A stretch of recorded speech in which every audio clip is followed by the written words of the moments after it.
এখন প্রশ্ন জাগে, হুজুর কত রাকাত নামাজ পড়বো আর কোন সূরা দিয়ে নামাজ পড়বো, কি আমল আমরা শবে কদরে করব? এই প্রশ্নটা বাংলাদেশে একটা কমন প্রশ্ন।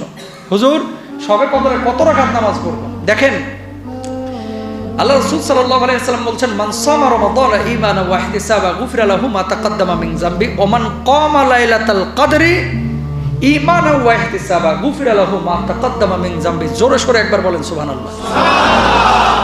যে ব্যক্তি রমজানের রোজা রাখলো ঈমান এবং ইহতিসাবের সাথে, আল্লাহ তাআলা তার জীবনের গুনাহ খাতাগুলো মাফ করলো। আর যে ব্যক্তি লাইলাতুল কদরে দাঁড়ায় দাঁড়ায় নামাজ আদায় করলো, কিয়ামুল লাইল করলো, আল্লাহ রাব্বুল আলামিন তার জীবনের সব গুনাহ খাতাগুলি মাফ করে দিল। তাহলে হাদিসে আল্লাহর নবী বলছেন কি, যে ব্যক্তি কিয়াম করলো মানে দাঁড়ায় নামাজ আদায় করলো। এখানে একবারও কিন্তু আল্লাহর নবী বলে নাই যে 8 রাকাত পড়তে হবে না, 12 রাকাত পড়তে হবে না, 14 রাকাত পড়তে হবে না, 50 রাকাত পড়তে হবে না, 20 রাকাত পড়তে হবে। তাহলে বলবেন, হুজুর কত রাকাত পড়বো? যত রাকাত আপনি কুলাইতে পারেন। যদি 20 রাকাতও হয় 20 রাকাত, 40 হলে 40 রাকাত, 10 হলে 10 রাকাত, 4 হলে 4 রাকাত। কোয়ালিটি মেনটেন করতে হবে, শুধু কোয়ান্টিটি বাড়ালে হবে। পড়লেন 50 রাকাত কিন্তু পড়ছেন খালি মুরগির মতো, ঠোকা মারছেন 5G গতিতে, এ নামাজ কবুল হবে? হবে না। ধীর স্থির ভাবে, হুজুর লাইলাতুল কদরে আমরা সূরা কদর 3 বার করে কি পড়বো কিনা, এরকম কোনো হাদিস নাই। এই হাদিসটা হচ্ছে হাদিসে গ্রাম বাংলা। হাদিসে কি গ্রাম বাংলার কিছু ওই যে 12 চান্দের ফজিলতের কিছু বই টই আমার মা বোনেরা পড়তো আগে, বুঝছেন? এটা দোষ নাই, এগুলোই তখন ছিল। এখন না হলে অনলাইনে কিতাবাদি ছড়ায় পড়ছে। মা বোনেরা কি করতো, ওই যে যেরকম এক চাচি এসে বলতো, যারো মরিয়ম ভাবি, আমি না শুনছি ওখানে 3 বার করে ইখলাস পড়তে হবে, 3 বার করে কদর পড়তে হবে। মরিয়ম ভাবি শোনার পরেই এবার আমদিয়া ভাবি চিন্তা করতেছে, মরিয়ম ভাবি বলছে তার মানে এটাই সঠিক, এটাই হাদিস হয়ে গেছে। এরকম আগে মনে করতো কিনা বলেন?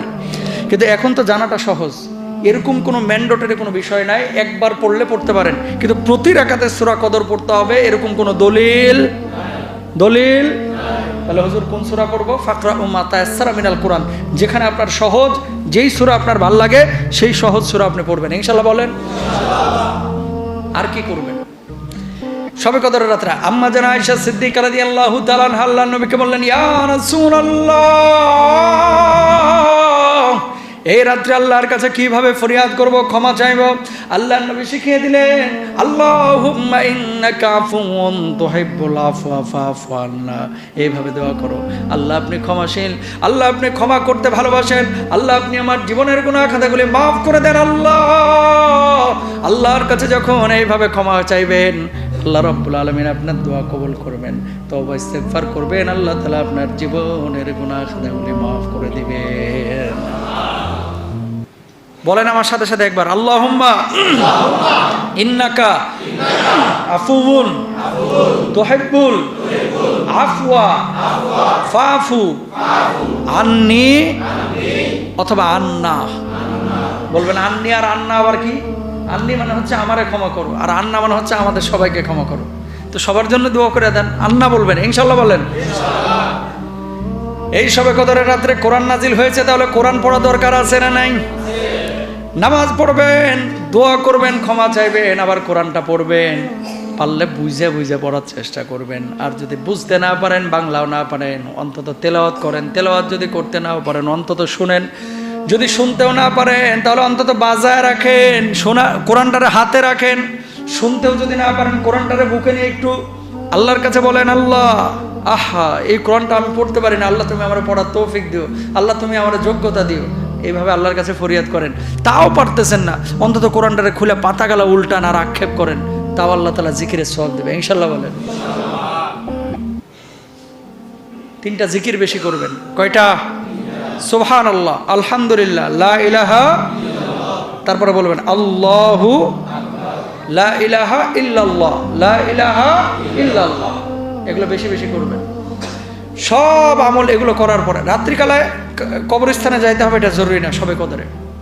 অনেকে এটা আপনারা করেন, এটা জরুরি কিছু না, ম্যান্ডেটরি কোনো কিছু না, এটা জরুরি না। মৃত ব্যক্তিদের জন্য দোয়া করবেন, বাপ মার জন্য দোয়া করবেন।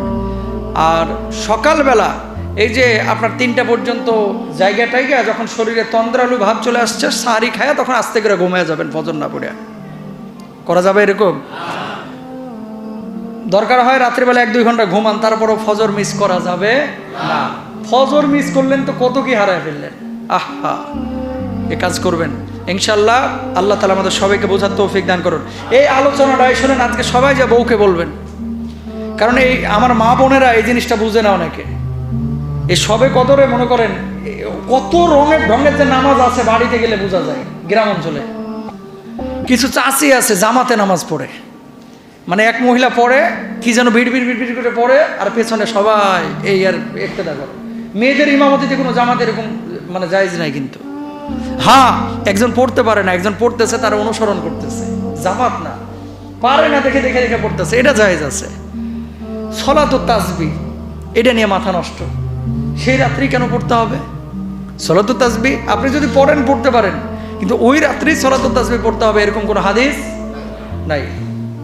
তাহলে ইতিকাফ গেল, শবে কদর গেল। আরেকটি গুরুত্বপূর্ণ আমল হচ্ছে এই শেষ সময়ে, বিশেষ করে যেহেতু আর 10-12 দিন আছে, সাদাকাতুল ফিতরের আমল। সাদকাতুল ফিতর আপনারা যারা এখনো দেওয়ার নিয়ত করেননি, দৃঢ় সংকল্পবদ্ধ হন যে সাদাকাতুল ফিতর প্রপার ওয়েতে আমি আদায় করে দেবো ইনশাল্লাহ। বলেন এই শস্যর হিসাবে খেজুর দিয়ে দিতে পারেন, কিশমিশ দিয়ে দিতে পারেন, পনির দিয়ে দিতে পারেন, গম, আটা, চাল দিতে পারেন। এখন কথা হচ্ছে আমাদের বাংলাদেশের প্রেক্ষাপটে শস্য দিয়ে কেউ যদি দিতে চায় দিতে পারে, জায়েজ আছে। নবীজি শস্য দিয়ে আদায় করেছেন। কিন্তু শস্য দিয়ে দিলে যেটা হয়, মানুষের অনেক সময় প্রয়োজনটা, তার প্রয়োজন মনে করেন কাপড়, আপনি দিলেন চাল, এই চাল বেচে কি কাপড় কিনতে সম্ভব? কঠিন হয়ে যাবে না বিষয়টা? তার দরকার মেডিসিন, আপনি দিলেন মনে করেন তার খেজুর, বাবুরে খেজুর দিয়ে আমি কি করবো, আমার দরকার এখন প্যারাসিটামল ট্যাবলেট। বুঝছেন বিষয়টা? তো এই জন্য ইসলামিক স্কলাররা বলতেছেন টাকা যদি দেন তাহলে তার প্রয়োজন অনুসারে সেই টাকাটা কি করতে পারে, মানে তার হাজতটা মেটাইতে পারে।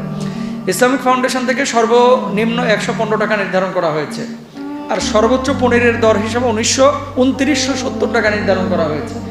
এখন আপনারা যারা বেতন পান 15,000 20,000 টাকা, বা মধ্যবিত্ত নিম্ন মধ্যবিত্ত, আপনারা 115 টাকা করে পার হেড দেবেন। আর যারা মনে করেন মাসে 5 লাখ কামান, এরা আবার এই 115 টাকা হিসাব করেন না, আপনারা পনিরের হিসাব করবেন। কিসের? তার মানে পার হেড দিবেন হচ্ছে 2970 টাকা করে। কাকে দিবেন? গরিবদেরকে। আপনি বলবেন হুজুর আমার উপরে সাদাকাতুল ফিতর ওয়াজিব কিনা? সাদাকাতুল ফিতর ওয়াজিব। কেন দিয়েছেন আল্লাহ তাআলা এই আমলটা? দিয়েছেন এই কারণে, রমজান মাসে আমরা অনেক সময় মুখ খারাপ করে ফেলি, অনেক সময় উল্টাপাল্টা এলোমেলো কাজকাম করে ফেলি। এই কাজকামগুলো যে গুনাহগুলো করেছি, এই গুনাহগুলো থেকে মুক্তি পাওয়ার জন্য, মুক্ত করার জন্য, মুক্তি দেওয়ার জন্য আল্লাহ সুবহানাহু ওয়া তাআলা কিন্তু এই সাদাকাতুল ফিতর দিয়েছেন। ফারাদা আন্না রাসূলুল্লাহ সাল্লাল্লাহু আলাইহি ওয়াসাল্লাম ফারাদা যাকাতাল ফিতরি সাআন মিন তামারিন আও সাআন মিন শাইরিন আলা কুল্লি হুররিন আও আবদিন যাকারিন আও উনসা মিনাল মুসলিমিন। নারী এবং পুরুষ স্বাধীন যারা, প্রত্যেকের উপরে সাদাকাতুল ফিতর আবশ্যক। এটা যাদের উপরে যাকাত ফরজ তাদের উপরে বিশেষ করে ওয়াজিব। হ্যাঁ, আপনি নিজেই ফকির, হুজুর আমি কোত্থেকে সাদাকাতুল ফিতর দেব, আমি তো সাদাকাতুল ফিতর টুকাই, আমি তো মানুষের কাছে চাই, আমি কিভাবে দেব? আপনার দেওয়া লাগবে না। কিন্তু যাদের উপরে যাকাতের নেশাব আছে তাদের উপরে সাদাকাতুল ফিতর আদায় করাটা আবশ্যক। অনেকে বলে যে হুজুর দিব কাকে?